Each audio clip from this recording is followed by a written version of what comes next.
এটা হলো একটি আজব হাতি যে কিনা ডাইনোসরের মাংস খেয়ে জীবিত থাকে। এর কারণে সে একদিন একটি ডাইনোসর ধরে তার ঘরের ভিতরে রেখে দিয়ে পুরো মাংস খেয়ে এখন তার হাড্ডিগুলো বের করে ফেলে দেয়। তখন সে আরো একটি ডাইনোসর শিকার করার জন্য ঘরের ভিতর থেকে একটি বিষাক্ত কলার বিচি নিয়ে আসে আর সেটিকে মাটির ভিতরে গর্ত করে বুনে দেয়। এর কিছু সময় পরেই সেখানে বৃষ্টি নামতে শুরু করে, যার কারণে হাতিটি ঘরের ভিতরে ঢুকে যায় এবং ধীরে ধীরে কলা গাছটিও বড় হতে থাকে। এরপরেই হাতিটি কলা গাছটাকে দেখতে আসে আর খাওয়ার জন্য পাগল হয়ে যায়, কারণ হাতিটির প্রিয় খাবার হলো কলা গাছ। বিষাক্ত হওয়ার কারণে সে খায় না। তখনই সেখানে অনেক রোদের তাপ হলেই কলা গাছটি ধীরে ধীরে মরে যেতে থাকে, যা দেখার পর হাতিটির মন অনেক খারাপ হয়ে যায়, কারণ সে ডাইনোসর না ধরতে পারলে কি খাবে। এরপরেই সেখানে একটি ফড়িং চলে আসে আর হাতিটির নাকের উপরে বসে ইশারা করে বলতে থাকে যে তুমি আমার সাথে এসো, আমি তোমাকে পানির সন্ধান দিব। এরপরে হাতিটি ফড়িং এর পিছে পিছে গেলে সে একটি বড় পানি ভরা পুকুর দেখতে পায় এবং তার সুর দিয়ে পেট ভরে পানি খেয়ে নেয় আর সেই পানিগুলোকে নিয়ে কলা গাছের গোড়ায় ঢালতে থাকে,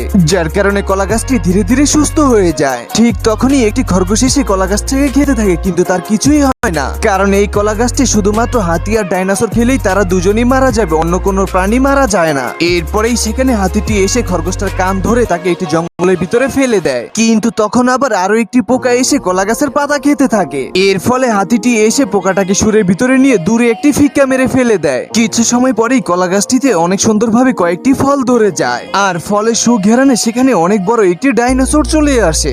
ডাইনোসরটিকে দেখা মাত্রই হাতিটি মরে যাওয়ার অভিনয় করে। এইদিকে ডাইনোসরটি ফলের ঘেরান সঙ্গে সে খাওয়ার জন্য পাগল হয়ে যায়, যার কারণে সে দেরি না করে ফল সহকারে গাছটিকে খেয়ে ফেলে। তখনই হাতিটি একটা চোখ খুলে দেখতে পায় যে ডাইনোসর তো পুরো গাছটিকে খেয়ে ফেলেছে। এটা দেখার পরে হাতিটি অনেক খুশি হয়ে যায়। অন্যদিকে ডাইনোসরটি একটু হাঁটার পরেই সে ধুরুম করে পড়ে মারা যায়। এরপরেই হাতিটি ডাইনোসরের লেজ ধরে টেনে টেনে ঘরের ভিতরে নিয়ে যায় খাওয়ার জন্য। তো বন্ধুরা, আপনাদের পছন্দের প্রাণীর নাম কি তা আমাদেরকে কমেন্ট করে জানিয়ে দিন।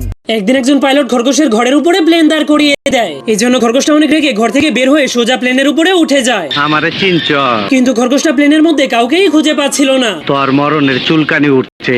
এই জন্য খরগোশটা পাইলটের সিটে গিয়ে বসে প্লেনটাকে উড়ানোর নাটক করতে শুরু করে দেয়। কিন্তু তখন একজন ডাকাত ব্যাংক থেকে অনেকগুলো টাকা চুরি করে সেখান থেকে পালিয়ে যায়। এরপর সে সোজা সেই বিমানের মধ্যে উঠে যায় আর খরগোশের মাথায় বন্দুক ধরে তাকে ভয় দেখিয়ে প্লেনটাকে উড়িয়ে দিতে বলে। এই জন্য খরগোশটা তাকে বলে আমি তো প্লেন উড়াতে পারি না, কিন্তু সেই ডাকাত তার কথা বিশ্বাস করে না।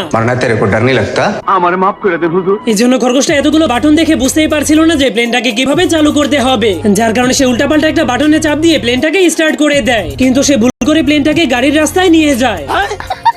তখনই তাদের সামনে একটা বিল্ডিং চলে আসে, যার কারণে সেই ডাকাতের অবস্থা খারাপ হয়ে যায়। এরপর খরগোশটা প্লেনটাকে উড়াতে উড়াতে চাঁদের কাছে নিয়ে যায়। এই জন্য সে হঠাৎ করে প্লেনটাকে নিচের দিকে ঘুরিয়ে দেয়, যার কারণে ডাকাতের অবস্থা। এই জন্য ডাকাত অনেক রেগে খরগোশটার কাছে চলে যায়।